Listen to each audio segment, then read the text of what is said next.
할렐루야! 사랑하는 온도교회 성도 여러분, 주님 주신 복된 새 하루입니다.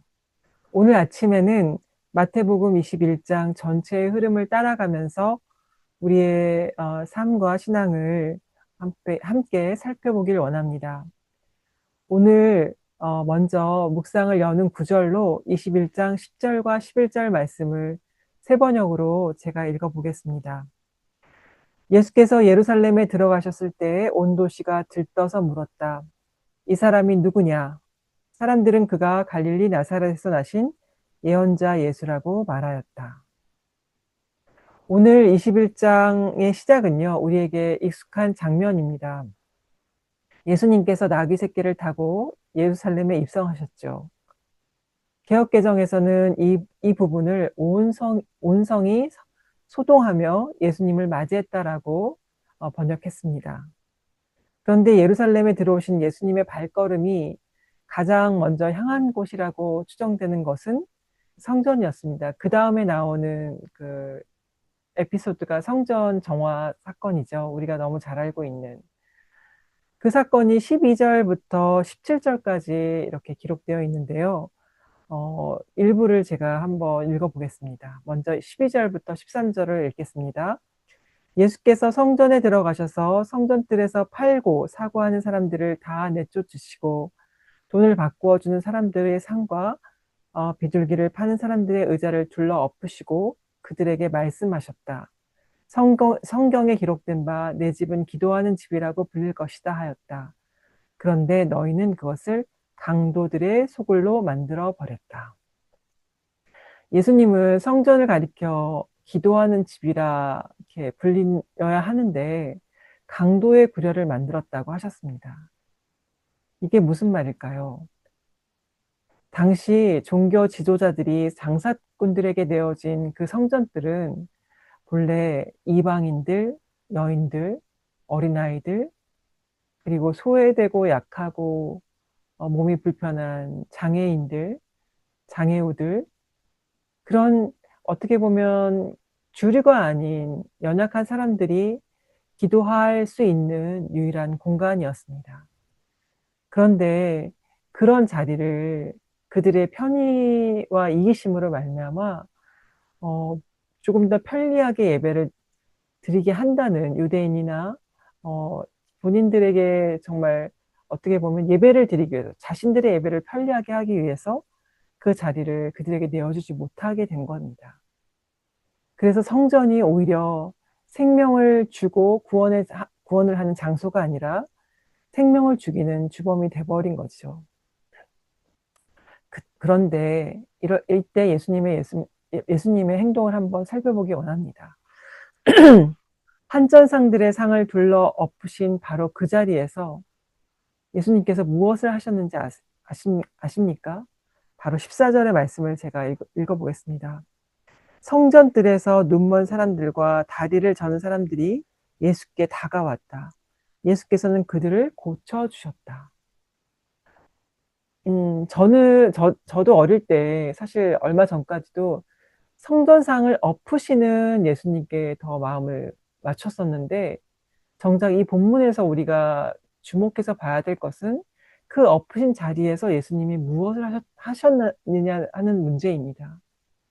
바로 종교 지도자들이 소외하고 배제시켰던 사람들을 다시 끌어 모아서 그들로 하여금 생명을 얻게 하시고 치유받게 하시고 기도와 간구의 자리로 나오게 하셔서 하나님의 생명과 구원을 베푸시는 사건이 일어난 것입니다.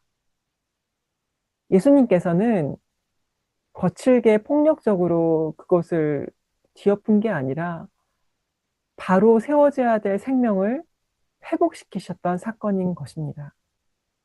그렇다면 이것이 하나님의 영광이 드러나고 하나님의 생명이 구원이 일어난 그 자리를 보면서 마땅히 종교 지도자들은 기뻐하고 하나님께 영광을 돌려야 마땅한데 어떤 모습을 보이시는지 아십니까? 15절부터 16절입니다.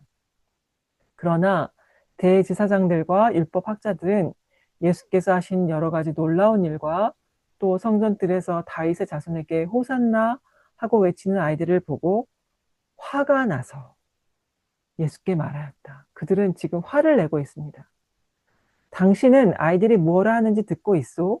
예수께서 그들에게 말씀하셨다. 그렇다. 주님께서는 어린아이들과 젖먹이들의 입에서 찬양이 나오게 하셨다 하신 말씀을 너희는 읽어보지 못하였느냐? 라고 대답하셨습니다. 어린아이들의 목소리가, 그들의 찬사가 종교 지도자들에게는 짜증과 소음으로 들렸고요. 예수님께서는 영광스럽게 하는 찬양으로 들으셨습니다. 왜 그렇다면 그들이 화를 냈을까요? 그들이 가진 종교적인 권위의 주체가 하나님께 있지 않고 자기 자신에게 있었기 때문입니다.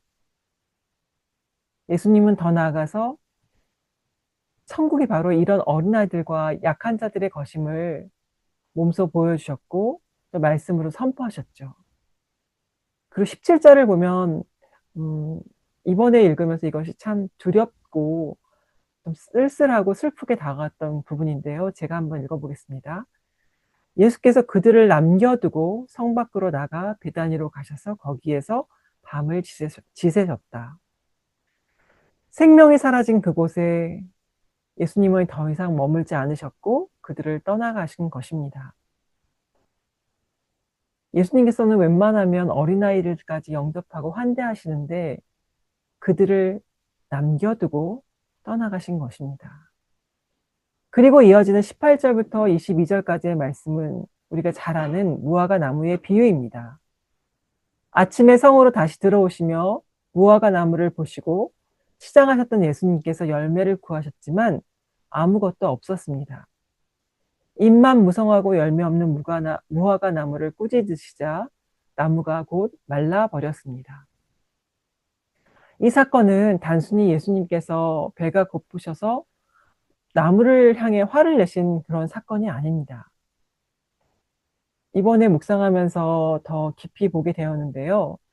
21장 전체가 이야기하는 뚜렷한 맥락이 있습니다. 그 맥락 안에서 이 무화과 나무 사건을 보면 좀 달리 보입니다. 바로 이 무화과 나무는 예루살렘 성전과 그 안에서 예배하는 종교 지도자들의 모습으로 우리가 치환해서 볼 수 있습니다. 이제 하나님의 임재와 예배의 상징이 되어야 할 예루살렘이, 그리고 종교 지도자들이 겉으로는 화려한 잎사귀처럼 무성한 종교성을 자랑하고 있지만 그 무게에 눌려 진짜 생명인 열매는 하나도 맺지 못하고 있다라는 것을 보여주신 것입니다. 그들의 실체를 드러내신 사건이라고 생각이 듭니다. 그래서 23절부터 이어지는 예수님의 권위, 당신이 하는 이것이 어디로부터 이 권위는 누가 주었어? 라고 종교 지도자들이 물어보는 장면이 나오고요. 그 예수님께서 두 아들의 비유를 우리에게 말씀하고 계십니다. 예수님은 겉으로만 이해하고 순종하지 않는 아들의 모습이 바로 너희 종교 지도자들이고, 오히려 너희가 눈에 띄게 배제하고 혐오했던 세리와 창기들이 먼저 하나님 나라에 들어갈 것이라고 46절까지 이어지는 본문을 통해서 말씀하고 계셨던 것입니다. 이것은 종교 지도자들이 듣기에 끔찍한, 그러나 역설적인 생명을 드러내고 있습니다. 종교 지도자들은 자신들만의 경공과 규범을 만들어 놓고 오직 하나님만이 주실 수 있는 하나님 나라의 입성의 권위를 그들이 빼앗은 것입니다.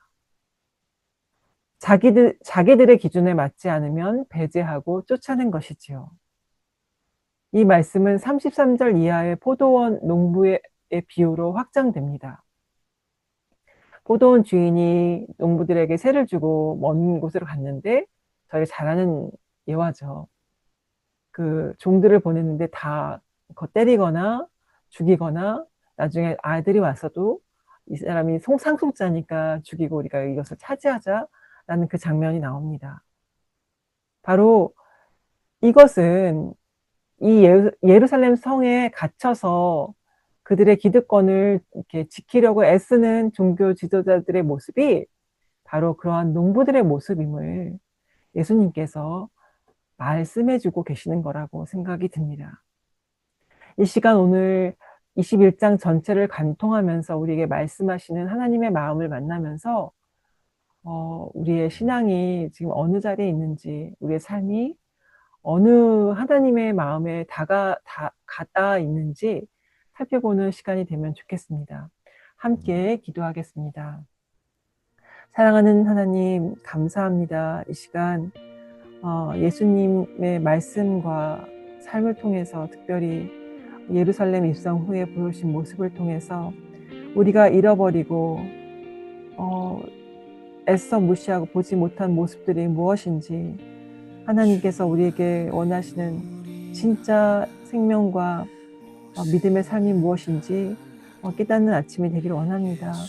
하나님, 우리가 우리의 종교적인 습관을 지키려고 혹시 배제하고 소외시킨 사람들이 없는지, 하나님의 마음은 어느 자리에서든지 생명과 구원을 일으키는 복된 소식이고 그것이 복음임을 우리가 깨닫는 이 아침이 되기를 원합니다. 혹시 우리 안에서 열매 맺지 못하고 무성한 잎사귀만 피우고 있는 부분이 있다면 깨닫게 하시고, 오늘 이 하루를 살 때 우리가 머무는 자리자리마다 우리가 만난 사람들과의 관계 속에서 진짜 생명의 열매를 맺는 정말 치유와 구원과 회복의 삶으로 함께 누리고 나누는 저희 모두가 될 수 있도록 인도하여 주시옵소서.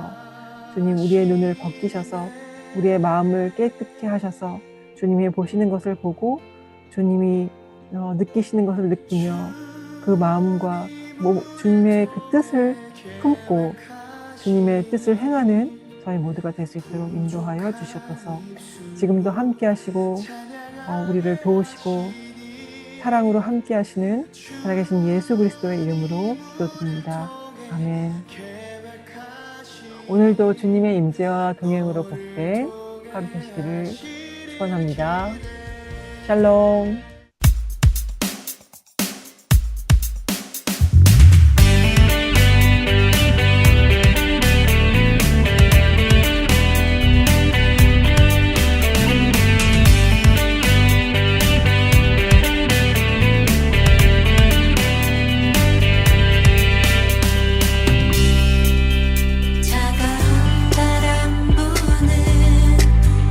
얼어붙은 세상에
너에 대하여 나아가니 주님의 말